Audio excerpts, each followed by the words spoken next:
नमस्कार, मैं हूं सुरेश चौहान के और आज एक बड़ी मुलाकात में हमारे साथ पूज्य सुधांशु जी महाराज है। महाराज जी, आपका स्वागत है। देश में युद्ध चल रहा है और इस युद्ध में सैनिकों के साथ संत भी कंधे से कंधा लगाकर खड़े हैं और संत सैनिकों को शक्ति देंगे और आवश्यकता पड़ने पर अपने भक्तों को सैनिकों के रूप में इस युद्ध में लेकर जाने के लिए तैयार है। लाखों वर्षों का ये इतिहास है कि अधर्म के विरुद्ध धर्म में संत सैनिक बनकर साथ खड़े। इसलिए हमने देश के जाने माने विभूतियों का इंटरव्यू का एक सीरीज चालू किया है। उसमें आज पूज्य सुधांशु जी महाराज हमारे साथ है। महाराज जी, आपका स्वागत है। प्रणाम प्रणाम, सभी को प्रणाम। देश युद्ध में है और सारी बातें सामने आ रही है। पाकिस्तान की कायराना हरकतें भी दिख रही है। आपकी पहली प्रतिक्रिया?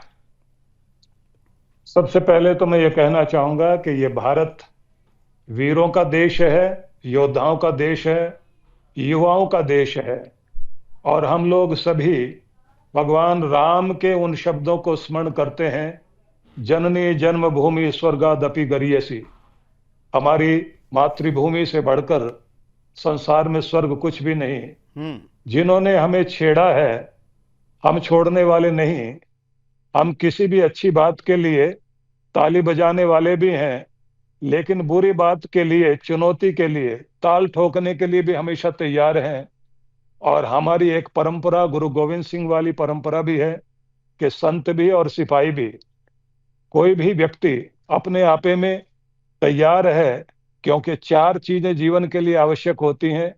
किसी को अज्ञान के लिए लड़ना होता है, किसी को अन्याय से लड़ना होता है, किसी को अभाव से लड़ना होता है और किसी को अकर्मण्यता से। लेकिन जीवन के हर क्षेत्र में हर व्यक्ति को जहां जहां भी जिस जिस प्रकार की चुनौती आती है उसका सामना करने के लिए तैयार रहना चाहिए। भारत तैयार है, भारत के योद्धा कार्य कर रहे हैं और हमारा ये देश इस समय ऐसे महान वीर सपूतों के द्वारा सुसज्जित और साथ साथ चुनौतियों का सामना करने के लिए तैयार है। इसलिए हमें किसी भी प्रकार से कोई संकोच करने की आवश्यकता नहीं। हम विजयी रहे हैं, विजयी रहेंगे भी। भारत जीतता रहा है और जीतता भी रहेगा। विजय तो सत्य की ही होती है और सत्य हिंदुस्तान के साथ है। ऐसे में इस समय जो सिचुएशन है, इसमें लोगों के सामने क्या संदेश जाना चाहिए? देखिए, सबसे पहले तो ये बात ध्यान रख लेनी चाहिए कि जो सत्य के पक्ष में है, न्याय के पक्ष में है और जहां पर सदाशयता की भावना रहती है, जो सर्वे भवन्तु सुखिनः का नारा देते रहे हैं, वे लोग जिस समय चंदन को भी बहुत अधिक रगड़ दिया जाए उसमें भी अग्नि प्रकट हो जाती है। तो इस समय अग्नि प्रकट होने का हर एक हृदय के अंदर वो रूप दिखाई दे रहा है कि अगर छेड़ा है तो अब छोड़ने वाले नहीं। और मैं ये निवेदन करना चाहता हूं कि 50 वर्षों से आतंक को और दुष्टता को हम लोग झेलते आए हैं। अब और झेलने का समय नहीं है। अब अगर इस समय पूरी सर्जरी नहीं की जाएगी तो ये आतंक का जो कैंसर शरीर में फैल गया है, इसका निदान नहीं होगा। एक बार निदान कर लिया जाए, निश्चित बात है कि सदा के लिए शांति होगी। शांति की कामना हम सब लोग करते हैं। हम लोग हमेशा कहते हैं देवलोक में शांति हो, अंतरिक्ष में शांति हो, पृथ्वी में शांति हो, औषधियों में शांति हो, जलों में शांति हो। लेकिन जब तक अशांति पैदा करने वाले कारण का निवारण नहीं होगा, शांति शांति नहीं हो सकती।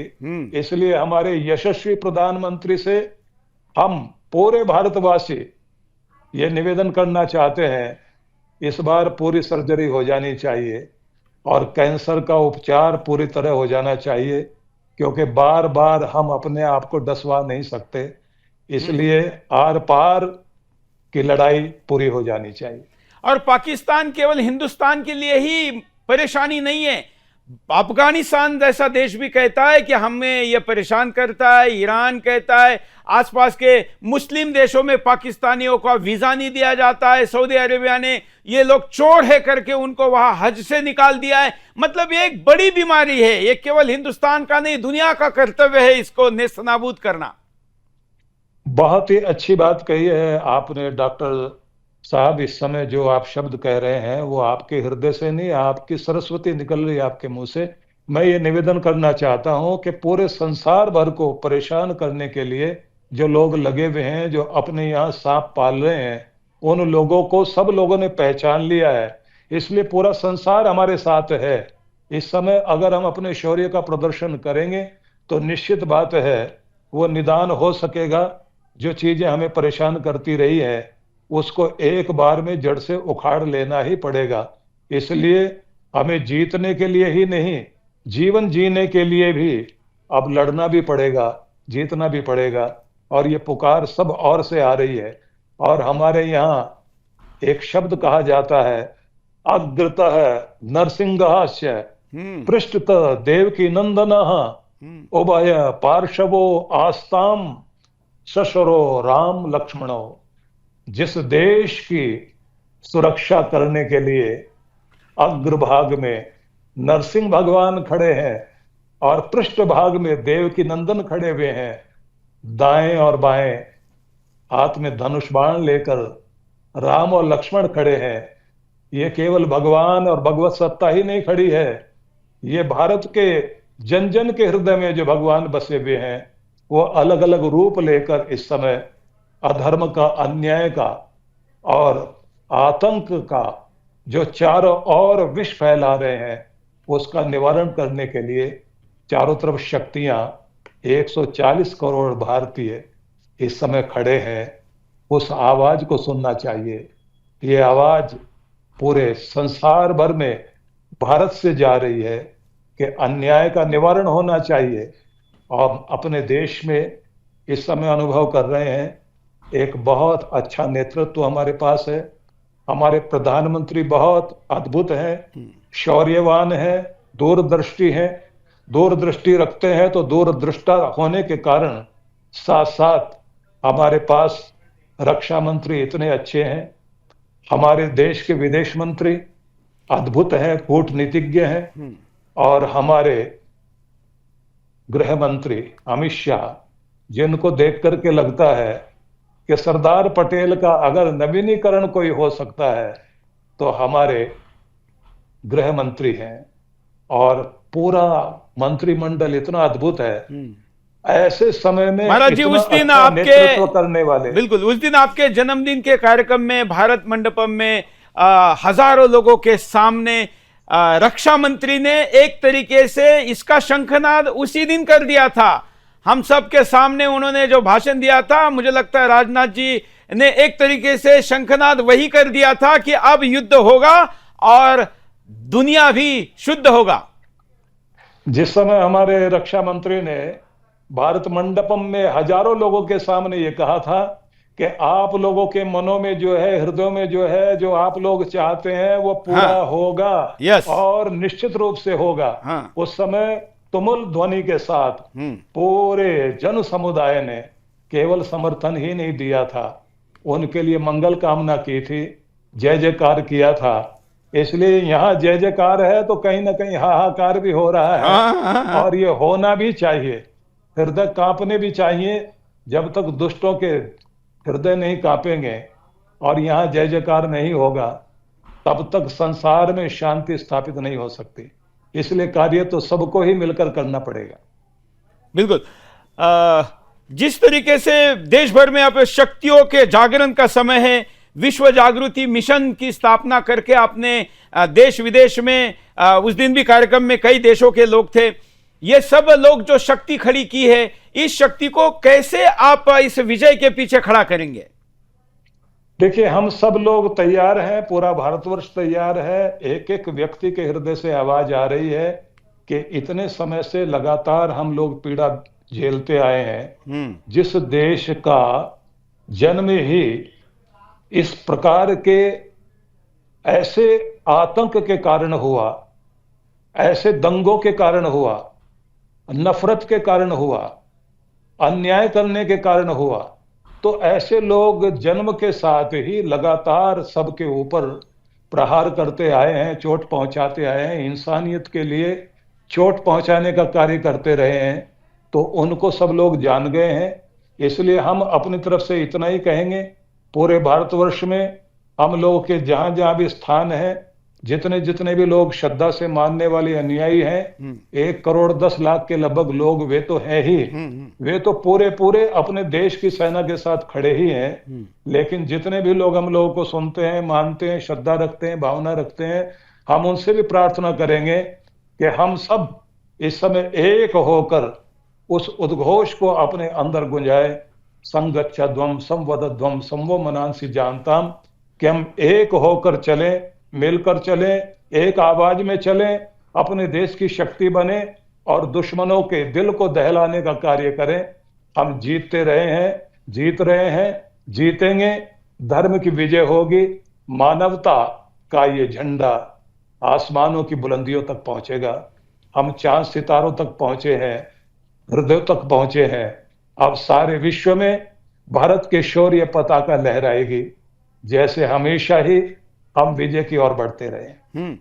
एक तरीके से आप कह रहे हैं कि अभी तक आप लोगों ने हमारी भक्ति देखी, अब हमारी शक्ति भी देख लो। निश्चित रूप से शक्ति के कारण ही सम्मान भी होता है। कोई भी व्यक्ति अगर कमजोर रहेगा, क्योंकि कायरता नहीं पूजी जाती, शौर्य पूजा जाता है, पलायन नहीं जागरण पूजा जाता है। और ये याद रखने वाली बात है, जिनका एनिमल ब्रेन है उन लोगों को आप कितना भी हाथ जोड़ करके समझाएं, वो समझने वाले नहीं है। इसलिए कुछ लोग वही होते हैं, हमारे देवी देवताओं को आप अगर देखें तो एक हाथ उनका अगर अभय मुद्रा में उठा हुआ दिखाई देता है, आशीर्वाद की मुद्रा में दिखाई देता है, तो दूसरी तरफ अगर हम देखें तो उनके हाथ में शस्त्र भी दिखाई देते हैं। तो जो लोग शस्त्र से मानने वाले हैं, वो आपके हाथ जोड़ने से नहीं मानेंगे। अगर हम हाथ जोड़कर प्रणाम करना जानते हैं, तो हाथ टेढ़ा करके प्रहार करना भी जानते हैं। यही हमारी परंपरा है कि या तो आप ऐसे मान जाइए हाथ जोड़ने से, प्रणाम से, नहीं तो प्रहार से तो अवश्य मानेंगे। एकदम आसान भाषा में कहूं, देसी भाषा में तो लातों के भूत बातों से नहीं मानते। निश्चित रूप से जो आप कह रहे हैं यार, ये भूत वो है जिनका किसी न किसी रूप में केवल झाड़ फूंक ही नहीं चाहिए, अग्नि जलाकर जलाने वाला कार्य करने की आवश्यकता पड़ेगी, तब जाकर के ये भूत नष्ट भी होंगे। और इनका जो भूतकाल है वो भी हम लोगों ने देखा है। अगर हम अपने विश्व भर का भविष्य देखना चाहते हैं और पूरे विश्व में एक उदाहरण प्रस्तुत करना चाहते हैं, तो इस समय हमें सोचना पड़ेगा कि राम जी अगर मर्यादा में, शांति में और प्रेम में सबके लिए मंगल कामना करते हैं, तो एक समय वो भी आता है कि हाथ में धनुष बाण उठाकर रावण की नाभि में तीर मारते हैं। इस समय आतंक और दुष्टता के उस रावण की नाभि में तीर मारने का समय आ गया है। और हमारे पास इतनी अच्छी तीनों सेनाएं, एक त्रिशूल है और भारत शिव बनकर खड़ा हुआ है। ये त्रिशूल इस समय चाहिए कि प्रहार हो और विषधर का नाश कर दिया जाए, क्योंकि जब तक विनाश करने वालों का विनाश नहीं होगा, दुनिया में विकास नहीं बढ़ सकता। इसलिए जो विघ्न तोषी हैं, उन लोगों को विघ्न डालने में ही आनंद आता है, और विघ्न वालों को ही विघ्न डालकर सीधा करना होगा, क्योंकि उल्टे को उल्टा करने से ही सीधा होता है। उल्टे चलने वाले लोगों को उल्टा करने का समय आ गया है, अब आगे बढ़ना ही पड़ेगा। और अब मैं तो ये निवेदन करूंगा, कश्मीर कश्मीर चिल्लाने वालों को अब वो समय मिल जाना चाहिए कि पूरा कश्मीर हमारा था, हमारा हो जाना चाहिए और कश्मीर फिर से स्वर्ग बन जाना चाहिए। कश्यप ऋषि की राजधानी फिर से उसी मुखर रूप में सामने आए, स्वर्ग स्वर्ग रहे, और स्वर्ग स्थापना के लिए हम सबको कार्य करना चाहिए।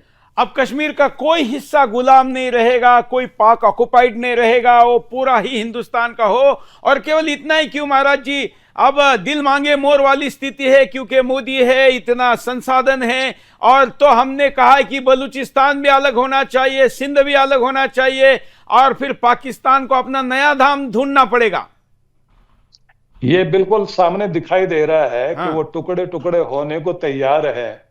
बस हम लोगों को ही अपनी तरफ से क्योंकि हम उदार लोग हैं, मर्यादा में चलने वाले लोग हैं, अनुशासन को मानते हैं, नियम को मानते हैं। तो राम जी ने भी मर्यादा दिखाई, लेकिन मर्यादा के साथ जहां हमें वो प्रहार करने की मर्यादा का पालन करना है तो उसको भी जरूर करना चाहिए। क्योंकि छीनता हो सत्व कोई तो त्याग तब से काम ले, ये पाप है। पुण्य है विच्छिन्न कर देना उसे, बढ़ रहा तेरी तरफ जो हाथ है, बिल्कुल अब उस तरफ बढ़ना ही पड़ेगा। बिल्कुल बिल्कुल। हम ये देख रहे हैं कि जब से ये घटना घटी है, भारत ने अपनी प्रतिक्रिया दी है, तो ये सिविल अटैक करा है, जनमानस पर बमबारी हो रही है, लोगों के घरों पर जाकर इनके रॉकेट लॉन्चर अटैक कर रहे हैं। हमने ये नहीं किया, हमने तो केवल उन आतंकवादी ठिकानों को तोड़ा और उनको खत्म किया जहां से आतंकवाद निकल रहा था, लेकिन ये आम लोगों पर भी हमला पाकिस्तान करा है। देखिए, डाकू और डॉक्टर में इतना ही अंतर होता है। डॉक्टर उतना ही काटता है कि जिससे रोग नष्ट हो सके, और डाकू उसे काटता है कि जिससे भय बन जाए और डर में आकर के लोग उसका लोहा मानने लग जाए। तो ये जो डर दिखाने वाला राक्षस वृत्ति का देश बना हुआ है सामने, इसकी सर्जरी बहुत सधे हाथों से करने वाले कुशल डॉक्टर हमारे देश के प्रधानमंत्री हमारे पास में है, और उनके पास में जितने भी और डॉक्टर खड़े हुए हैं, और हमारे देश के इतने अच्छे रक्षा मंत्री हैं। तो इसलिए अब पूरी टीम है, और कैंसर का इलाज बहुत अच्छे से निश्चित रूप से हो सकेगा। बस इतनी प्रार्थना है कि बीच में किसी के भी दबाव में, किसी के भी हाथ जोड़ने से, किसी के भी किसी तरह से भी समझौता करने के शब्द बोलने से हमें सर्जरी रोकनी नहीं चाहिए। क्योंकि पूरा रोग एक बार में ठीक हो जाए तो उसके बाद शांति हो सकेगी।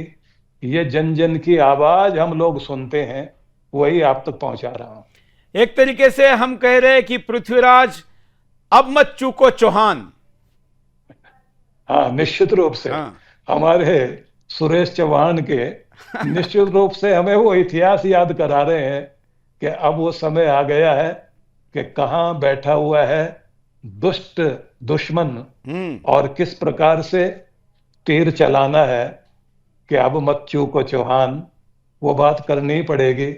अब राणा प्रताप का भाला तन जाना चाहिए, बिल्कुल शिवाजी की नीति सामने आ जानी चाहिए। हमारे देश में जिस प्रकार से परंपराएं रही हैं, वो शौर्य की परंपराएं फिर से जागृत हो जानी चाहिए। देश को इस समय आप क्या संदेश देंगे? क्या इस खास करके आम व्यक्ति है उसको समझ में नहीं आ रहा है, ये पीढ़ी वो पीढ़ी है, एक इसको साथ जोड़कर संदेश के पहले एक प्रश्न जरूर पूछना चाहूंगा कि हम वो पीढ़ी है जिन्होंने 72 का युद्ध नहीं देखा, 65 का नहीं देखा। हम वो पीढ़ी है जिन्होंने ब्रह्मोस और विभिन्न मिसाइलों को केवल 26 जनवरी को देखा, और ज्यादा से ज्यादा अगर शस्त्रास्त्रों को देखा तो महाभारत और रामायण के टीवी सीरियल में देखा। अब वो टीवी पर देखने को मिल रहे हैं। देखिए, युद्ध अपने आप में मनोरंजन तो नहीं होता। कहा जाता है कि ढोल दूर से अच्छा लगता है, कान में बजने लग जाए तो अच्छा नहीं लगता। पहाड़ भी दूर से अच्छे लगते हैं, पहाड़ पर बैठना ही पड़ जाए तो मुश्किल होता है।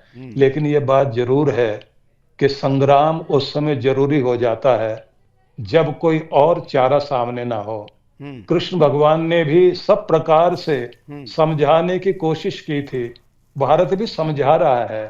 लेकिन जब कृष्ण भगवान वापस लौटे और कुंती माता की तरफ देखकर उन्होंने केवल गर्दन हिला करके इशारा कर दिया कि मेरा समझौता सफल नहीं हुआ, तब कुंती को भी कहना पड़ा था कि छत्राणियां जिस दिन के लिए अपने बच्चों को जन्म देती हैं, वो समय आ गया है। मेरे बच्चों, अन्याय के विरुद्ध खड़े हो जाओ, अधर्म के सामने खड़े हो जाओ, मानवता की रक्षा के लिए खड़े हो जाओ। इसलिए यह आवाज केवल कुंती माँ की नहीं है, ये भारत की बहुत सारी बहन बेटियों की आवाज है, जिनके सिंदूर को पहुंचने की चेष्टा की गई है, जिनके पिता को मारा गया और वो बच्चे सामने देखते रह गए, और देखते रह गए कि भारत में इतने अच्छा नेतृत्व करने वाले, पूरे विश्व में लोकनायक कहलाने वाले प्रधानमंत्री हमारे पास हैं। उसके बाद भी अगर कोई बच्चा अपने पिता को मरता हुआ देखे और आवाज सुन रहा हो कि कह दो जाकर मोदी को हमने ये कर दिया। तो इसलिए आज पीड़ा भी है, गुस्सा भी है, आक्रोश भी है। छोटे से छोटा बच्चा भी ये कहता है कि हम भी सामने जाकर लड़ने के लिए तैयार हैं। इसलिए इस बार पूर्ण सर्जरी का अवसर है और ये केवल किसी देश को हम अपने में मिलाने की चेष्टा हमारी इतनी नहीं है, जितनी हमारी चेष्टा एक ही है, इस दुनिया से आतंक खत्म हो, भय मिटे। कितने कितने देश हैं विकास कर रहे हैं, पर उनके यहाँ विनाश करने वाले लोग जाकर खड़े हो गए। परिणाम यह हुआ कि उनका विकास अधूरा रह गया। इसलिए अगर विध्वंस करने वाली शक्तियां उभरेंगी तो विकास अधूरा रह जाएगा। निवेदन इतना ही करना चाहता हूं, हम खड़े हों, एक हों, एकजुट हों और इस समय सामना करने के लिए तत्पर हों। मुझे आप जब ये अपील कर रहे थे तो एक ऐसा अंदर से दिव्य यह आया कि कौरवों के साथ खड़ी सेना को भी केशव ने अपील की थी कि इनका साथ छोड़ो। पाकिस्तान के अंदर के ऐसे कुछ लोग हैं जो इस समय पाकिस्तान की सरकार से लड़ रहे हैं, इस आतंकवाद के कुछ वहां भी शिकार है। तो क्या हम उनको भी एक अपील ना करें कि इस समय वो वहां पर हमारे साथ खड़े हो जाए? अगर ऐसा होता है तो फिर इस आतंकवाद का, आतंकिस्तान का समूल नाश होना ज्यादा आसान हो जाएगा। एक अपील उनके लिए भी अगर आप कर दें। आपने डॉक्टर साहब जो बात कही है बहुत महत्वपूर्ण कही है कि जिस समय युद्ध शुरू होने वाला था महाभारत का, उस समय युधिष्ठिर ने आगे आकर के आवाज दी थी और आवाज देकर के कहा था कि कौरव में और पांडवों में, दोनों सेनाओं में सभी लोग सुन लें कि अगर मेरा पक्ष धर्म का है, मानवता का है, अन्याय के विरुद्ध है, तो मेरे पक्ष में सब आ जाएं। और अगर लगता है कि मेरा पक्ष ठीक नहीं है तो जो मुझे छोड़कर भी जाना चाहता है चला जाए। उसका परिणाम ये हुआ कि पांडवों में से तो कोई उधर नहीं गया, लेकिन कौरव में से दुर्योधन का भाई चल करके आ गया। जैसे लंका से विभीषण चल करके आ गया था। तो ऐसे प्रार्थना है, आग्रह है कि वे लोग जो ये चाहते हैं कि अगर इंसानियत सुरक्षित रहे और ये धरती शांति से भरी रहे और इस धरती पर चारों तरफ इंसानियत का बोलबाला हो, तो वे लोग ऐसे लोगों का साथ छोड़ें, भारत का साथ दें, जिससे पूरी दुनिया में शांति हो, लोग विकास करें, किसी का मांग का सिंदूर न पहुंचा जाए, किसी के बच्चों के सिर से पिता का साया न हटे और ये जो आंसू रोज बहते हैं ये पहुंचे जा सकें, चेहरों पर मुस्कुराहट आए। इसलिए उन लोगों को निकल कर आ जाना चाहिए। देखें कि भारत किसी का हक छीनना नहीं चाहता, बल्कि सबको हक देना चाहता है, इंसानियत के लिए कार्य करना चाहता है। इसलिए ये आग्रह और ये अपील है सभी के लिए कि भारत के पक्ष में खड़ा होना चाहिए। भारत के पक्ष में ही नहीं है, भारत मानवता के पक्ष में है, अन्याय के विरुद्ध है। जिनका हक छीन लिया गया, उस अभाव पैदा करने वालों के, उन लोगों के जो पूरी दुनिया में भ्रम फैलाकर आतंक फैला रहे हैं, पीड़ा फैला रहे हैं, उनको निवारण करने के लिए और सबका हक दिलाने के लिए भारत पहल कर रहा है। इसलिए आना चाहिए, भारत का साथ देना चाहिए। बिल्कुल, आपने समय निकाला और इस व्यस्तता के बीच सैनिकों को साथ देने की संतों की परंपरा आगे निभाई, इसके लिए हम आपके बहुत आभारी हैं। बहुत बहुत आप सबके लिए शुभकामनाएं कि आप लोग बहुत अच्छा कार्य कर रहे हैं, पूरे देश को जागृत कर रहे हैं, संदेश दे रहे हैं, मनोबल बढ़ा रहे हैं। हम सबको एक स्वर में इसी प्रकार से चलने की आवश्यकता है। सबके लिए मंगल कामनाएं। नमस्कार, प्रणाम। नमस्कार। तो आप देख रहे थे सुधांशु जी महाराज को। हम देश के आज के आधुनिक भाषा में कहे तो इन्फ्लुएंसर्स, सामाजिक क्षेत्र के, धार्मिक क्षेत्र के लोगों को आपके सामने लेकर आ रहे हैं, जिनके करोड़ों फॉलोअर है। इस समय शक्ति की उपासना की आवश्यकता है और यही वो उपासना है। धन्यवाद, नमस्कार।